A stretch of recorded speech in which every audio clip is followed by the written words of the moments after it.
Namaskar to everybody. Welcome to Understanding Investments. This is chapter 6, which is related to risk of investments. दुनिया में कोई भी investment, कोई भी तरह से लोन देना, लेना, करना, सबसे इम्पोर्टेंट चीज उसमें रिस्क होता है. हम किस चीज पे कितना रिस्क लेंगे, क्या रिस्क लेंगे, कैसे करेंगे, ये सारा खेल इस चीज के ऊपर होता है. So now we are going to talk about the risks and we will take about this a few slides. Here we go. So अभी तक हमने क्या देखा था कि we saw the returns and in the returns we also said that we are only going to talk about compounded returns. ये returns में भी लोग बहुत बेवकूफ बनाते हैं, तो we will take examples of a lot of those in later slides, not in this course or not in this chapter but in some other chapter. Just a small thing, I have seen people, including I should take a little pride with myself, with slight bit of time going to the investment, we can comfortably earn up to 16 to 17% of returns with very low risk. And my target is that to teach everybody to do that. Market इतना बड़ा है, $4 trillion की economy है. हम लोगों का जो पैसा है वो पता नहीं कौन से प्लेस ऑफ डेसिबल में जाके राउंड ऑफ होके खत्म हो जाएगा. तो कोई टेंशन नहीं है, अगर मैं कमाता हूं आप भी कमाओ तो मेरी कमाई पे कोई फर्क नहीं पड़ेगा. So that is the way we are. Now risk is the most important element of any investment. अब मैं रिस्क के बारे में और बताता हूं. There is a course called FRM done by GARP of USA. This is one of the few courses जो कि वर्ल्ड में हर जगह recognized है, and that is only on assessing risk, finance risk management. And risk is the most important element of any investments. So now let us start on to that. Now let us take an example. एक property बिक रही है कहीं पर भी, वो RERA से clearance नहीं है. ब्रोकर आपको फोन करता है कि भाई जी 15 दिन में हो जाएगी. तो जो रेरा से क्लियर ही नहीं है वो बेच नहीं सकते. फिर भी वो आपको जब बेचने की कोशिश करते हैं तो वो बेच नहीं रहे हैं, उसमें वो एक तरह का एडवांस लेते हैं आपसे, जिसकी कोई वैल्यू नहीं है, जिसका कोई, अगर आप चले गए तो वो चीटिंग में जरूर आ सकता है बट उसका कोई और रिकोर्स नहीं है, क्रिमिनल ऑफेंस में आएगा. तो जो रेरा क्लियर्ड प्रॉपर्टी नहीं है वो चीपर है. बहुत सारे उसमें ग्लॉसी प्रिंट और सुंदर लड़कियां दिखती हैं बट उसमें रिस्क भी उतना ज्यादा होता है. सो जो गवर्नमेंट रेगुलेशन से क्लियर्ड चीजें नहीं हैं उसके रिस्क एक बहुत तरह के होते हैं. Let's take another case. 22 फरवरी 2022 को रशिया और यूक्रेन का सो कॉल्ड युद्ध चालू हुआ था. उसके अंदर में यूएसए ने रशिया के $300 बिलियन के एसेट्स फ्रीज कर दिए थे. नाउ दिस इज वेरी चलिए गुंडागर्दी हो गई. पैसे रशिया के, झगड़ा यूक्रेन और रशिया का हो रहा है और यूएसए गुंडागर्दी दिखा रहे हैं. Now these are called political risk. ये पॉलिटिकल रिस्क भी होता है. अब इसी के अंदर एक छोटा सा एग्जांपल मैं और लेता हूं. जैसे कि सबके साथ होता होगा कि ये भाई साहब, वो शाहरुख खान ने, मुकेश अंबानी ने और किसने दुबई में प्रॉपर्टी खरीद ली. हमारे पास भी लोग आते हैं तो मैं उनसे कहता हूँ भाई साहब ये बताओ वो प्रॉपर्टी खरीद के मुझे फायदा क्या होगा. नहीं, प्रॉपर्टी के दाम बढ़ जाएंगे. अच्छा, कैसे दाम बढ़ जाएंगे? क्या प्रॉपर्टी वहां फ्री ट्रेड में मैं खरीद बेच सकता हूँ? नहीं, वो तो जो बिल्डर है वही खरीद और बेच करता है. तो इसका मतलब प्रॉपर्टी का प्राइस मार्केट ड्रिवन नहीं है, बिल्डर ड्रिवन है. नहीं तो उससे फर्क क्या पड़ता है? एक वो बहुत बड़ा रेड फ्लैग है, एक रिस्क हो गया. एक दूसरा उसी में मैं फिर पूछता हूं कि वो प्रॉपर्टी खरीद के आज आप कह रहे हैं कि दुबई वाले हमको वीजा दे देंगे, कल अगर वो मना कर दें तो क्या कर सकते हैं? आज तक तो मना किया नहीं, तो कल कहां से हो जाएगा? भाई साहब, यही चीजें ईदी अमीन ने हिंदुस्तानियों पे करी थी। जिस दिन उसने डंडा किया था उससे पहले नहीं हुआ था। एक और हमारे बड़े ही प्रेमी मित्र हैं जिनका नाम डोनाल्ड डक ट्रंप है, तो उन्होंने भी अभी तक, यूएस ने कभी भी इतना टैरिफ नहीं लगाया था, उन्होंने भी इंडिया और रशिया के इकोनॉमी को डेड इकोनॉमी डिक्लेयर करके 50% लगा के और सब कर दिया। तो ये कहना कि वो नहीं कर सकते, थोड़ा सा डर लगता है। उसी में मैंने तीसरा सवाल भी पूछा। मैंने कहा कि आप मेरे की एंट्री बैन कर देंगे, मुझे वहां पे बिल्डर के अलावा मैं बेच नहीं सकता हूं। मैंने कहा कल की डेट में मान लीजिए वो प्रॉपर्टी में मेरा और बिल्डर का डिस्प्यूट हो गया, तो हो गया, तो वो सब सॉल्व करेंगे। मैंने कहा यार, जो दूसरे देश में जाके क्या मैं उन बिल्डर के खिलाफ में लंदन, सिंगापुर, दिल्ली कहीं पे कोर्ट केस या कुछ कर सकता हूं? नहीं नहीं नहीं, वो नहीं कर सकते। तो फिर मैं, वो जो लड़की या लड़का मुझे बेच रहा होता है, मैं उससे कहता हूं मैं 2 करोड़ की प्रॉपर्टी ले लूं जिसमें मुझे वीजा की कोई कंफर्मेशन नहीं है, मुझे मार्केट में मैं सिर्फ उसी को बेच सकता हूं, और तीसरा कोई डिस्प्यूट हो जाए तो भी मैं उसी के पास जाऊंगा। यानी गब्बर सिंह से मैंने एक जगह खरीदी जिसका जज भी गब्बर सिंह है, पुलिस भी गब्बर सिंह है और सब चीज गब्बर सिंह है। क्या ये रिस्क आप लेना चाहेंगे? मैंने आज तक वहां प्रॉपर्टी नहीं खरीदी, और इसीलिए नहीं खरीदी क्योंकि मुझे डर लगता है ऐसी जगहों में जहां पॉलिटिकल वोलेटिलिटी है, डेमोक्रेटिक गवर्नमेंट नहीं है, किस तरह का रिस्क क्या हो सकता है। ये एक एग्जाम्पल है जो एक रिस्क का करने का है। यह मान लीजिए अग्रवाल तेल मिल आपसे कह रही है 25% में मेरे को पैसा दे दो यार, मुझे फैक्ट्री में लगाना है।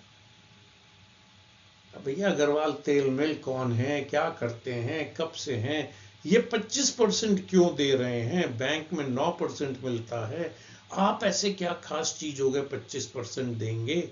क्यों? भी कल ये बंद हो जाए तो पता नहीं। तो ये एक एग्जाम्पल है किस तरह से अलग अलग रिस्क को देखने के तरीके होते हैं, और हम इसके अंदर में बहुत सारे एग्जाम्पल्स और बहुत सारी चीजें करेंगे। इस रिस्क को कम करने के लिए और ये देखने के लिए कि एक यूनिफाइड सिस्टम हो, यूएसए में खास तौर से शुरुआत की है जिसे सिबिल रेटिंग कहते हैं। सिबिल रेटिंग इंडिविजुअल्स के लिए होती है, हमारे और आपके लिए, कंपनीज के लिए नहीं होती। ये क्या करते हैं कि ये हम लोगों के spending, loan and other patterns को फॉलो करते हैं पैन नंबर से, और उसमें ये देखते हैं कि आपकी आदतें कैसी हैं, और उस हैबिट से वो एक रिस्क असेसमेंट करते हैं कि ये कितना रिस्क ले सकते हैं। The perfect CIBIL score is 900। वो मैंने अभी तक किसी का नहीं देखा है, मैंने बेस्ट सिबिल स्कोर 870 तक के देखे हैं। 750 से ऊपर CIBIL score is considered very good and risk free, और ये सिबिल स्कोर बैंक के अकाउंट के थ्रू या सिबिल के थ्रू जाके आप भी डाउनलोड कर सकते हैं। ये 900 पॉइंट स्कोर होता है, और अगर जितनी रिस्क हाई होती है आपके ऊपर, ये पॉइंट इससे कम हो जाते हैं। ये एक बहुत अच्छा, ये सिर्फ 3 साल का डेटा रखते हैं, यानी कि यदि आपने 3 साल पहले कुछ चीज करी थी तो वो आने वाले टाइम के अंदर में इग्नोर की कर दी जाती है। ये नहीं माना जाता कि जब हम कक्षा 6 में पढ़ते थे और एक चिंगम लेके भाग गए थे उसका स्कोर आज भी फर्क पड़ेगा, ऐसा नहीं होता है। बहुत सारे लोग क्रेडिट कार्ड में बहुत लोन लेते हैं, कुछ डिफॉल्ट भी होते हैं क्योंकि उस समय जरूरत थी, लेकिन बाद में जब जरूरत खत्म हो गई और वो उसको प्रॉपर देने लगते हैं, तो ये रिस्क, ये सिबिल स्कोर अच्छा होता चला जाता है। इसके बारे में कुछ और भी आगे बात करेंगे, बहुत मजेदार है। कंपनीज और कंट्रीज के लिए मूडी, फ्लिंच, S&P रेटिंग करी जाती है और ये रेटिंग कंपनी और कंट्री के लिए होती है और ये रेंज करती है AAA+, which means super high safety, to CCC minus, which means very poor safety and high risk. USA used to be AAA++, अब उसको थोड़ा सा घटा दिया गया है हमारे डोनाल्ड ट्रंप की वजह से. It is now considered a slightly higher risk as it was, और इंडिया is at BBB- होता था, अब BBB हो गया है. इस रिस्क जितना अच्छा कहा जाता है या जितनी अच्छी रेटिंग होती है उतना इंटरनेशनली लोन लेने में आसानी होती है और उतनी आपके कंट्री का रिस्क कम गिना जाता है. क्योंकि ये एजेंसीज यूएस और यूरोप की हैं, they do not reflect the real situation inside the country, and a lot of these things are politically motivated also. We can talk more on this if people want to learn. What is CIBIL rating? What is S&P, Fitch or Moody's ratings?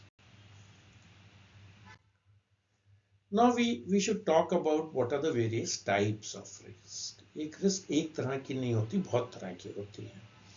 Let us से एक है geopolitical risk. मैंने government bond खरीदने हैं USA, Japan या फिर माले के.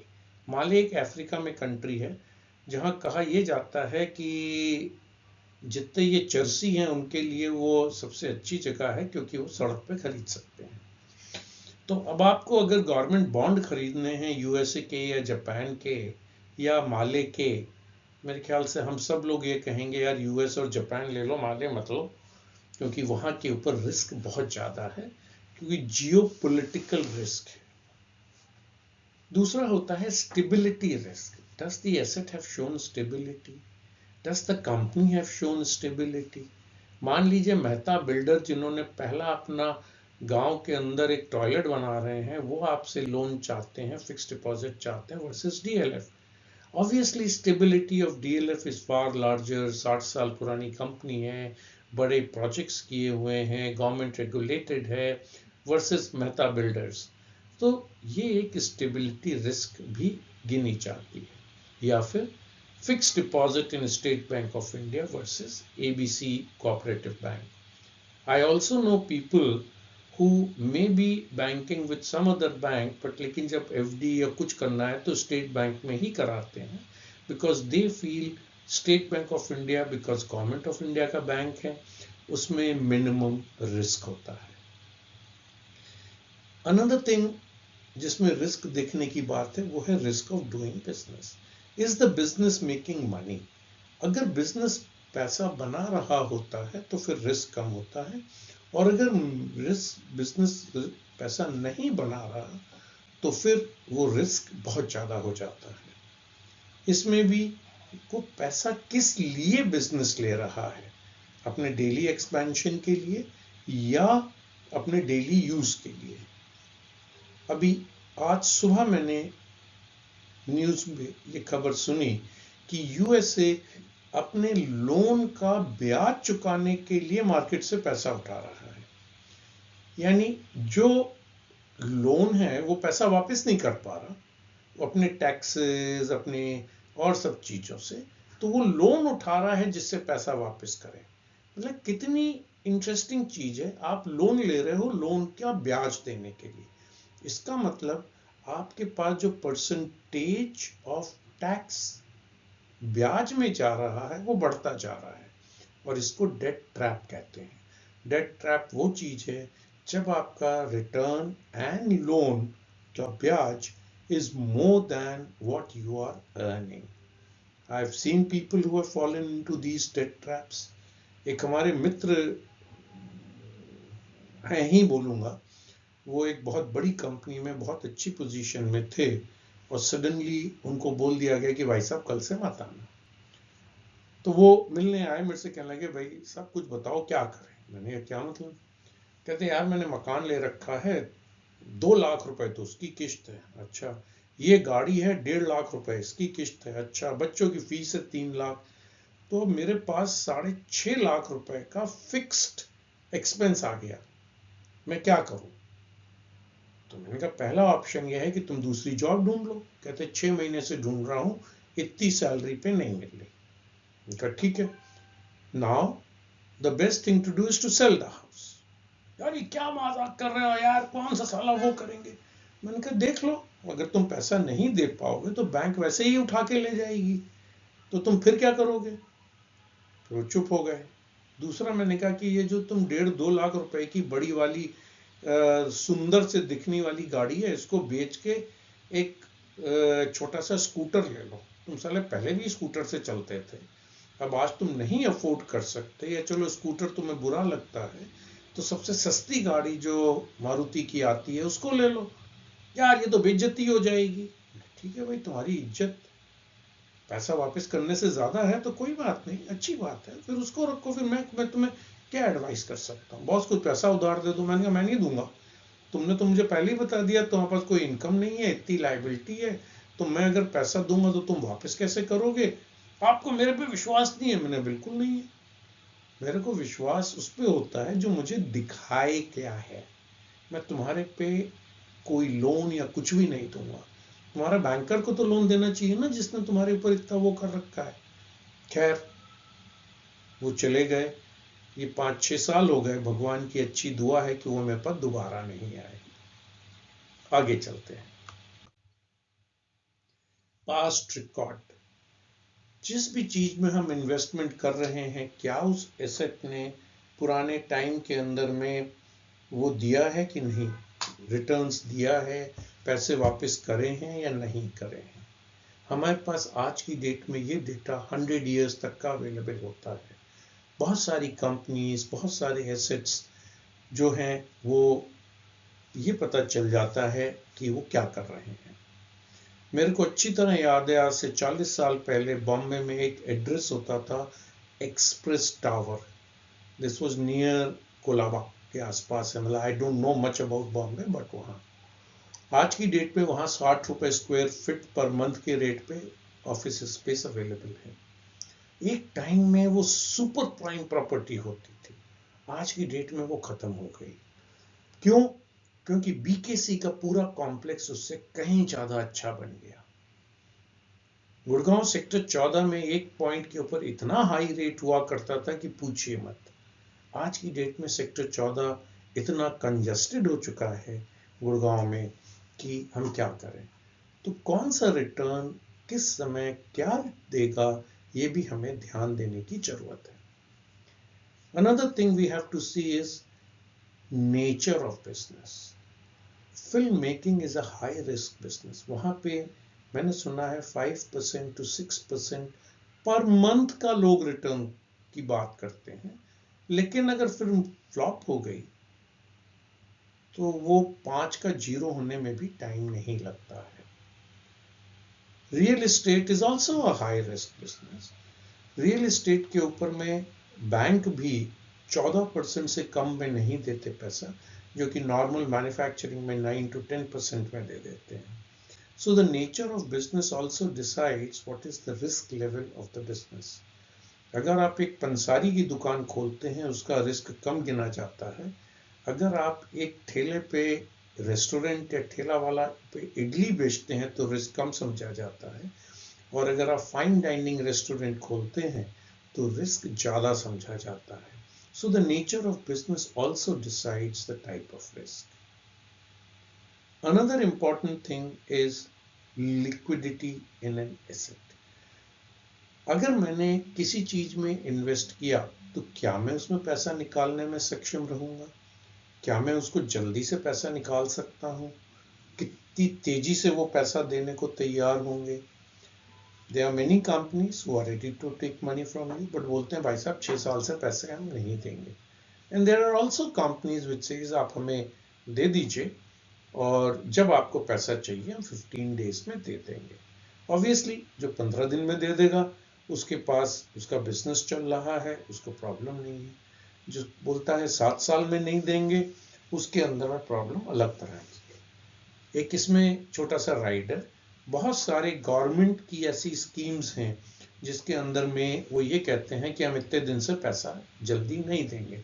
For example PPF है, या जब कोई कैपिटल एसेट या प्रॉपर्टी बेचते हैं सेक्शन 54 में, तो we can invest in railway bond and RBI bonds, उसके अंदर में भी पैसा एक पर्टिकुलर टाइम से पहले नहीं देते हैं. That is a different type of investment. उसके अंदर रिस्क जीरो है. Those are government schemes for which we can save taxes. Another thing we have to see is the business legal. अब ये कैसे पता चलेगा लीगल है नहीं है? अरे भैया, गवर्नमेंट से क्लियरेंसेस लिए कि नहीं लिए हैं, क्या किया है, कैसे है. ये देखो, अगर रिश्तेदारी में कोई पैसा मांग रहा है तो फिर उसको इन्वेस्टमेंट मत सोचो, फिर उसको सोचो दोस्ती में हमने पैसा दे दिया. लेकिन जैसे ही आप रिटर्न्स की बात करते हो तो legality of the business is very, very important. Now one has to also be careful. The risk changes with time. What was a risk today may not be a risk tomorrow, or what is risk free today may be a risk tomorrow.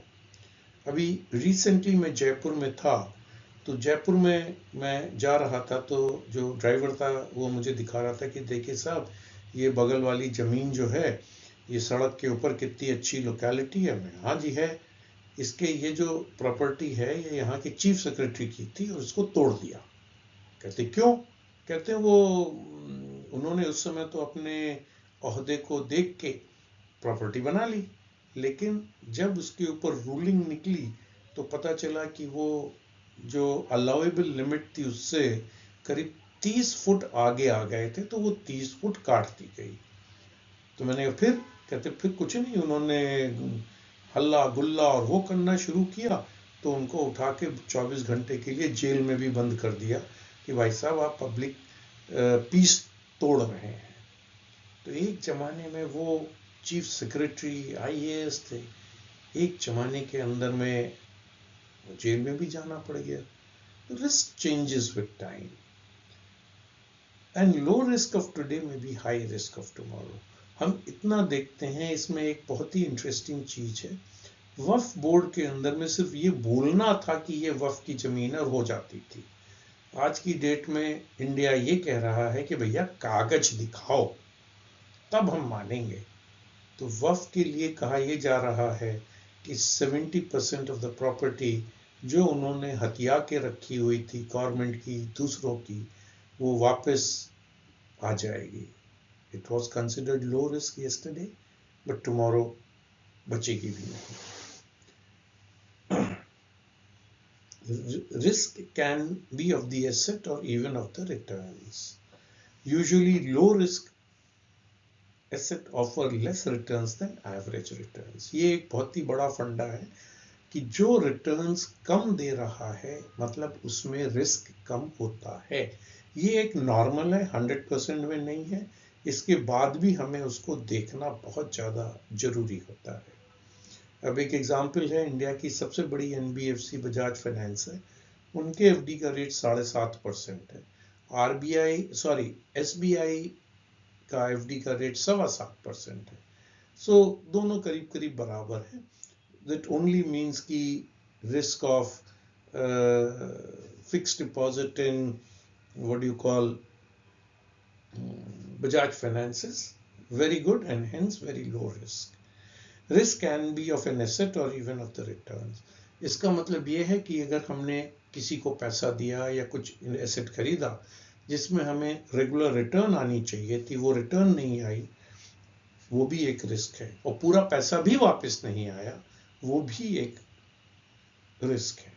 So we will see all these risks in detail as we go along. इस पूरे के अंदर में there are also market driven risk, जिसमें market ही change हो गया. Stock market is what is called the market driven risk. So now we are talking about the list of investments.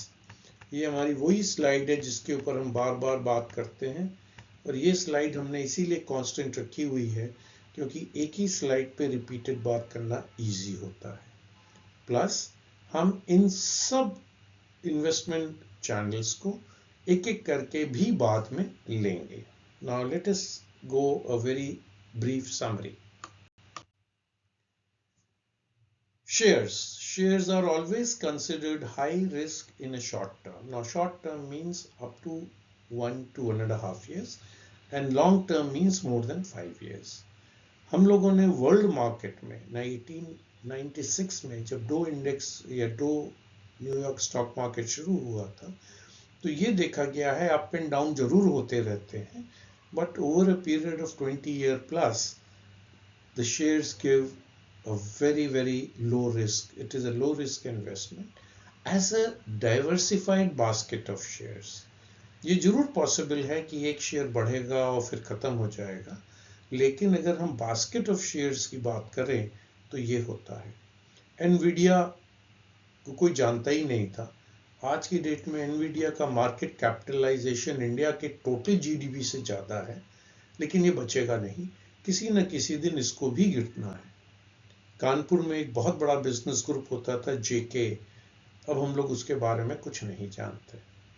तो shares के अंदर में शॉर्ट टर्म में risk high है, लो term में रिस्क लो है ऑन अ डाइवर्सिफाइड शेयर्स। एक share 20, 25, 30 साल तक चलता रहेगा ये कहना बहुत मुश्किल है। नेक्स्ट हम आ जाते हैं म्यूचुअल फंड्स इक्विटी में including index fund and so on.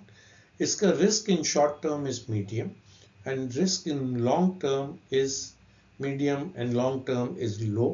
The reason why it is because mutual funds stock market के शेयर से बने हैं, वो diversified काफी होते हैं, बहुत सारे शेयर्स को मिला के एक म्यूचुअल फंड बनता है, उसके ऊपर एक इन्वेस्टमेंट कमिटी होती है and they make sure that the common public money is not eroded and there are fair disclosures.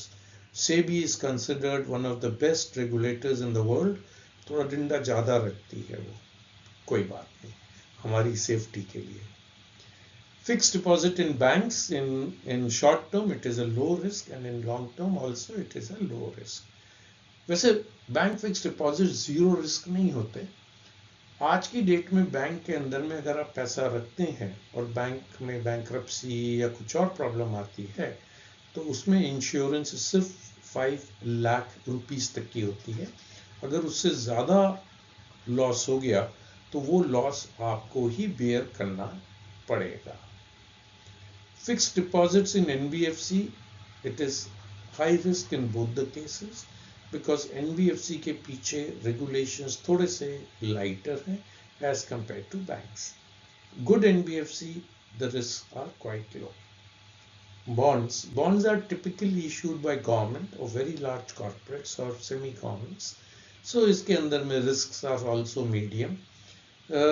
Typically इसमें जो risk होता है वो टाइम से ब्याज ना मिलने का होता है, या जो पेमेंट हमने 10 लाख रुपए डाल दिया वो 6 साल के लिए, तो 6 साल बाद हमें 10 लाख नहीं मिलेगा, उसको 6 महीने 8 महीने डिले हो जाता है, तो इस तरह का रिस्क रहता है। Bullion, gold and silver, the risk is always very low. Return risks ये तो मार्केट ड्रिवन है, we don't know, but whereas risk to encash it is low. ये एक ऐसी करेंसी है जिसको दुनिया में सारे देश, सब लोग अच्छी तरह पहचानते हैं और पैसा देने को तैयार होते हैं। Now, if we talk of property as residential and commercials, residential properties on short term are medium risk and in long term there are low risk. The reason being the urbanization rate. Urbanization rate means people who are moving from villages to towns. This is going at a very high pace. India में आज की date में urbanization 37% है, जो कि Japan, Europe और US के अंदर इट इज ओवर 80%। मतलब शहरों के अंदर में आबादी बढ़ेगी। ये 1 करोड़ से ज्यादा लोग जोमैटो, उबर, इन सब के ऊपर में काम कर रहे हैं। ये सारे रूरल सेक्टर से आके अर्बन में काम कर रहे हैं, तो ये प्रॉपर्टी प्राइसेस को भी बढ़ा रहे हैं।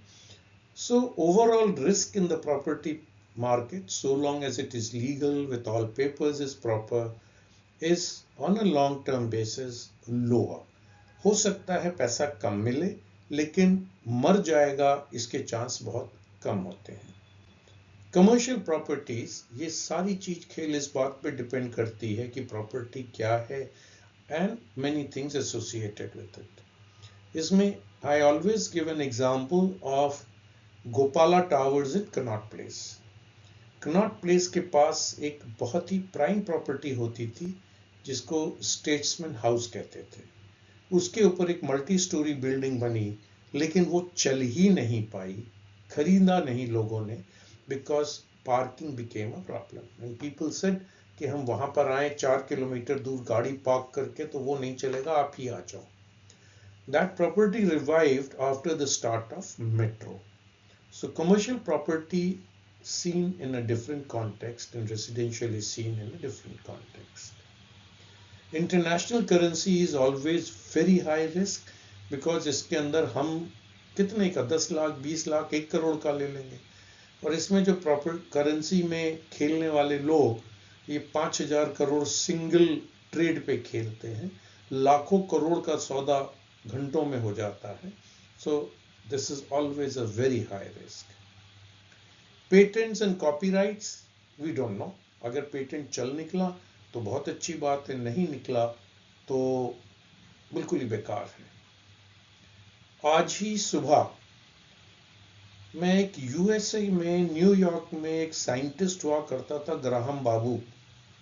उन्होंने ये दिखा रहे थे, बेचने की कोशिश कर रहे थे अपना पेटेंट, जिसमें वो एक जगह पे कुछ बोलते थे तो तार से दूसरी जगह पे वो सुनाई दे जाता था।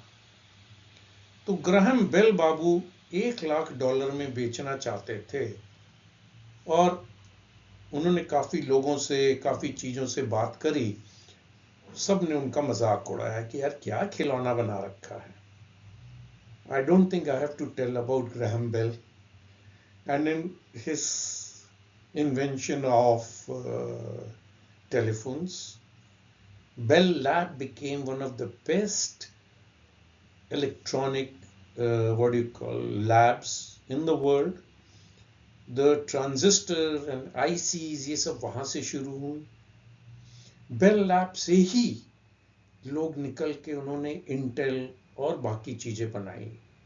So we don't know that one particular patent which he was not able to sell for $1 lakh कहां तक पहुंच गया। इसी तरह से एक और केस हो जाता है जिसको हम बोलते हैं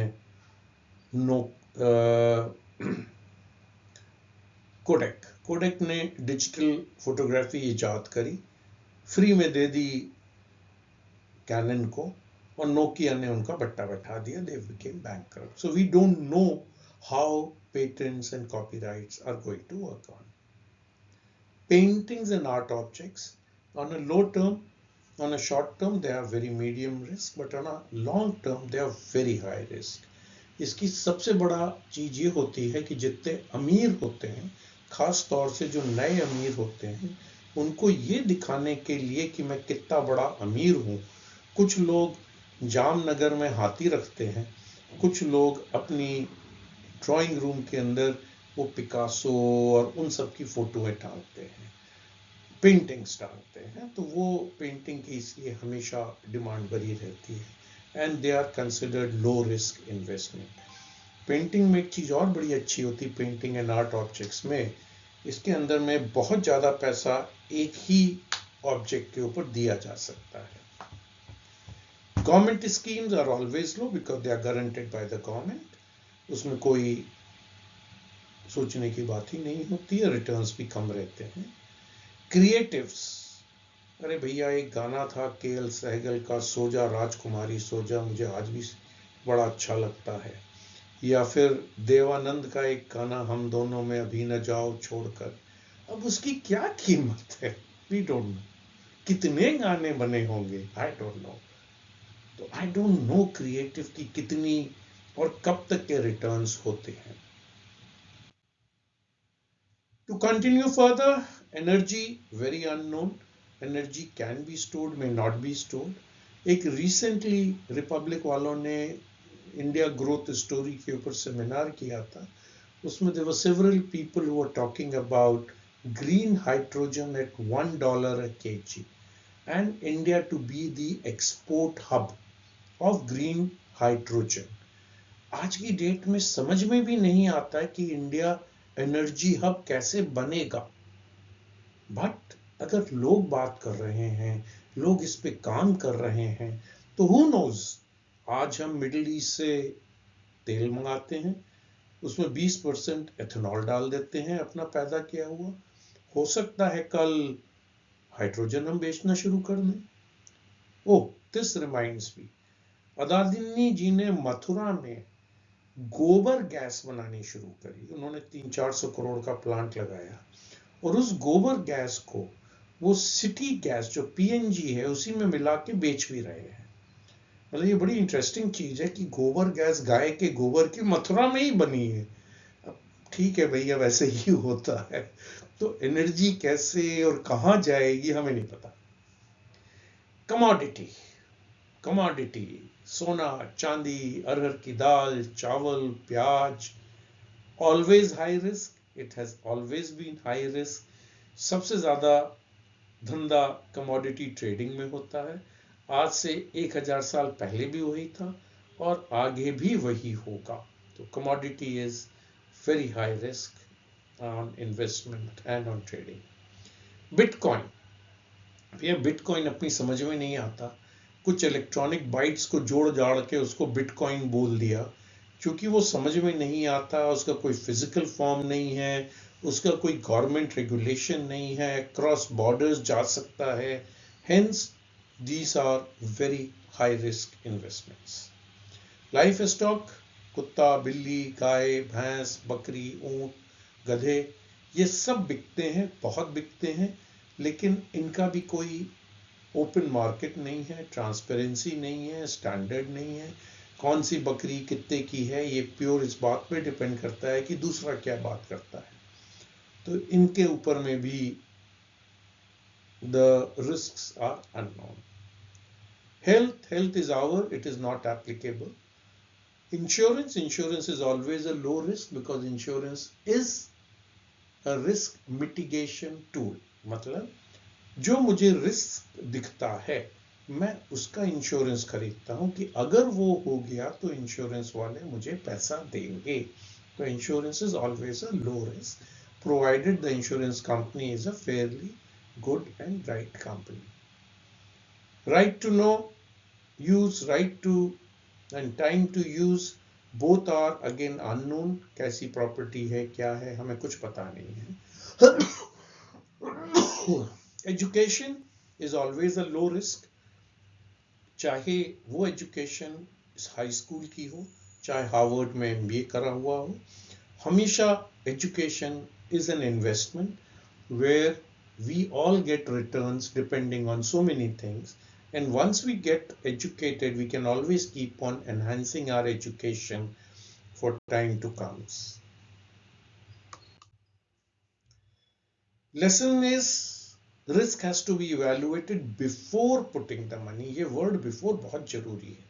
ये नहीं कि यार मुझे अग्रवाल जी पसंद आ गए, उन्होंने बोला कर दो, ना भैया, पैसा आपका है, आपको देखना है। आप 50 सवाल पूछिए, दूसरा बंदा बहुत जवाब देगा जब तक आपको वो सवाल नहीं का वो करना। पैसा मरेगा तो आपका मरेगा, दूसरा बंदा कुछ नहीं करेगा। एक और भी चीज है, high risk is always equal to high returns. Always think yourself as a selfish because it is your money. Risk, it changes with time, it changes with market condition, it changes with government policies, it changes with geopolitical tensions, it changes with technology, and it changes with social desirability. तो diamond क्या है?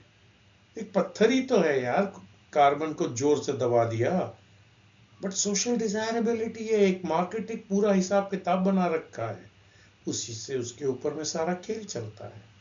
So it is again on a social desirability. So one has to keep a watchful eyes on the risk as they